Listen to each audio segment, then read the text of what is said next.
Kidnap కేసులో వల్లభనేని వంశీని కస్టడీకి కోరుతూ పోలీసులు దాఖలు చేసిన పిటిషన్పై విజయవాడ ఎస్సీ/ఎస్టీ కోర్టు నేడు విచారణ జరపనుంది. ఇక మరింత సమాచారం మా ప్రతినిధి జయప్రకాష్ ప్రత్యక్ష ప్రసారం ద్వారా అందిస్తారు. సంబంధించిన పిటిషన్లు విచారణ జరిగే అవకాశం మనకి కనబడుతుంది. కిడ్నాప్ కేసులో వైసీపీ నేత వల్లభనేని వంశీ అరెస్ట్ అయ్యి ఇప్పటికే విజయవాడ జిల్లా జైల్లో రిమాండ్ ఖైదీగా ఉన్నారు. అయితే ఈ కేసులో పోలీసులు కస్టడీ కోరుతూ 10 రోజులు కస్టడీ కావాలని కోరుతూ పడమట పోలీసులు పిటిషన్ దాఖలు చేశారు. మరోవైపు ఈ కేసులో తనకు బెయిల్ మంజూరు చేయాలని కోరుతూ వంశీ కూడా బెయిల్ పిటిషన్ దాఖలు చేశారు. దీంతో పాటు తనకు ఆరోగ్య కారణాల రీత్యా కొన్ని వస్తువులు కావాలని ఆయన పిటిషన్లో పేర్కొన్నారు. వెన్నుపూస నొప్పి వస్తుంది, దానికి సంబంధించి బెడ్ ఏర్పాటు చేసుకునే అవకాశాన్ని బ్యారక్లో అవకాశం కల్పించాలని ఆయన పిటిషన్లో కోరారు. మరోవైపు ఇంటి నుంచి ఆహారం తెచ్చుకునేందుకు అనుమతించాలని కోరుతూ పిటిషన్లు దాఖలు చేశారు. అయితే నిన్న ఈ పిటిషన్ల పైన విచారణకు జరిగింది. విచారణకు వచ్చిన తర్వాత న్యాయమూర్తి పిటిషన్లలో ప్రతివాదులు అయితే ఇందులో కస్టడీ పిటిషన్కి చూసుకున్నట్లయితే అందులో వంశీ తరపున న్యాయవాదులకు కౌంటర్ దాఖలు చేయాలని ఆదేశాలు జారీ చేశారు. బెయిల్ పిటిషను అదేవిధంగా వస్తువులకు సంబంధించిన పిటిషన్లలో ఇటు పోలీసులకి కౌంటర్ దాఖలు చేయాలని పోలీసులకి ఆదేశాలు జారీ చేశారు. తదుపరి విచారణను ఈరోజు వాయిదా వేశారు. అయితే ఈ 3 పిటిషన్లలో కనుక కౌంటర్ దాఖలు చేస్తే ఆ పిటిషన్ల పైన ఈరోజు విచారణ జరిగే అవకాశం అయితే మనకి కనబడుతుంది.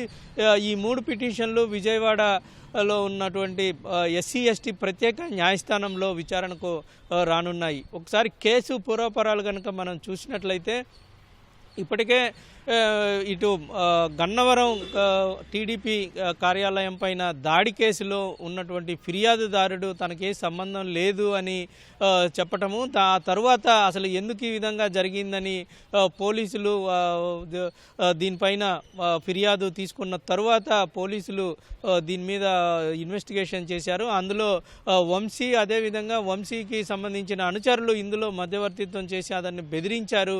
ఈ కారణంగానే అతను ఆ విధంగా తనకు సంబంధం లేదని చెప్పాల్సి వచ్చిందని చెప్పారు.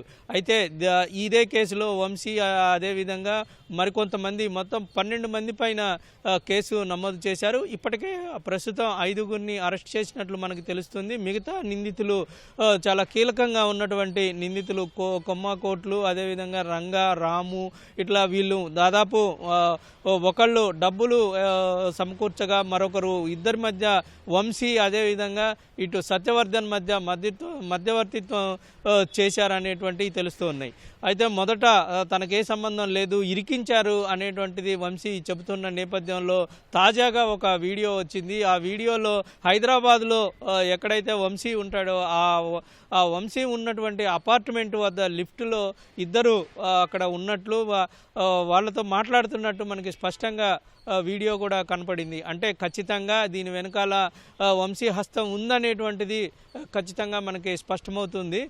ఇదే నేపథ్యంలో 10 రోజులు కస్టడీకి కోరటానికి గల కారణాలు కూడా అందులో పోలీసులు స్పష్టంగా తెలిపారు. ప్రధానంగా వంశీ ఇందులో కీలక నిందితుడు, అందుకే A1గా పెట్టాము.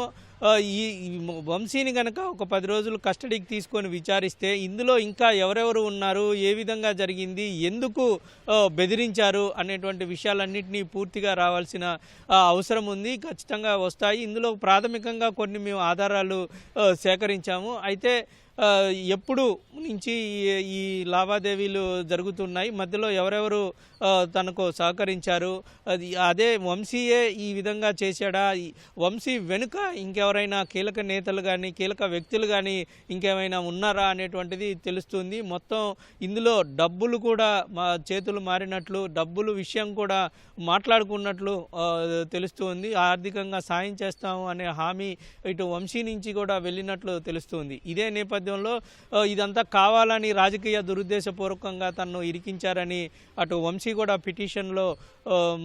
పిటిషన్లో పేర్కొన్నారు. తనకు ఎటువంటి సంబంధం లేకపోయినా సరే తనకు సాయం చేసిన వాళ్ళని ఎందుకు కిడ్నాప్ చేస్తాను, ఎందుకు బెదిరిస్తాను అనేటువంటి వాదన కూడా అందులో వినిపించారు. మొత్తం మీద ఈరోజు ఈ 3 పిటిషన్లకు సంబంధించి ఈరోజు విచారణ జరిగే అవకాశం కనబడుతుంది. ఇప్పటికే జైల్లో భద్రత వంశీ ఉన్నటువంటి బ్యారక్ వద్ద జైల్లో భద్రత కొంత పెంచిన పరిస్థితి కనబడుతూ ఉంది. ఎందుకంటే మొదటి రోజు జైలుకి వెళ్ళినటువంటి మొదటి రోజు వంశీ భార్య పంకజశ్రీలో అతను ములాఖాతులో కలవటానికి వెళ్ళిన క్రమంలో బయటికి వచ్చిన తర్వాత తన భర్తకు ప్రాణహాని ఉంది అనేటువంటి ఒక అభిప్రాయాన్ని మీడియాతో చెప్పారు. ఈ నేపథ్యం అదేవిధంగా అక్కడ జైల్లో ఓపెన్ బ్యారక్లో అన్ని రకాల నేరాలకు చేసినటువంటి అండర్ ట్రయల్ ఖైదీలు ఉంటారు. వాళ్ళు పక్కనే ఈ బ్యారక్ ఉంటుంది. కాబట్టి వాళ్ళు బయటకు వచ్చి లోనికి వెళ్ళే క్రమంలో చాలా ఇబ్బందికర పరిస్థితులు ఉంటాయి. అందుకోసమే బయటకి కనపడకుండా ఒక పరదా లాంటిది అక్కడ బ్యారక్ ముందు కట్టారనేటువంటిది మనకి సమాచారం ఉంది. మొత్తం మీద అక్కడ జైల్లో భద్రతా ఏర్పాట్లు అయితే గట్టిగానే జరుగుతూ ఉన్నాయి. మరొక వైపు ఈరోజు పిటిషన్ల మీద విచారణ జరిగితే ఎటువంటి వస్తుందా అనేటువంటిది అందరూ ఇరుపక్షాల న్యాయవాదులు కూడా ఎదురు చూస్తూ ఉన్నారు. మొత్తం మీద ఈరోజు కౌంటరు దాఖలు చేసిన అనంతరం ఈ పిటిషన్ల మీద విచారణ జరిగే అవకాశం కనబడుతుంది. ఇటు ఇన్వెస్టిగేషన్ విషయానికి వస్తే దర్యాప్తు చాలా లోతుగా జరుగుతూ ఉంది. మరొక వైపు మిగిలిన నిందితుల్ని పట్టుకునేందుకు దర్యాప్తు బృందాలు ప్రత్యేకంగా ఏర్పాటు చేసినటువంటి బృందాలు గాలిస్తూ ఉన్నాయి. వాళ్ళ టెక్నికల్ ఆధారాలతోటి ఒకవైపు ఫోను, అదేవిధంగా ఈమెయిల్, ఇట్లాగా రకరకాల టెక్నికల్ ఆధారాలతోటి పోలీసులు ప్రత్యేక దృష్టి పెట్టి ఇటు అజ్ఞాతంలో ఉన్నటువంటి నిందితుల్ని పట్టుకునేందుకు బృందాలు కూడా ఏర్పాటు చేశారు. మొత్తం మీద ఈరోజు విచారణలో ఏం జరుగుతుందో అనేటువంటిది కొంత ఆసక్తిగా మారనుంది. షాహీన్, కెమెరామెన్ బిఎన్ఆర్తో జయప్రకాష్, ఈటీవీ న్యూస్, విజయవాడ.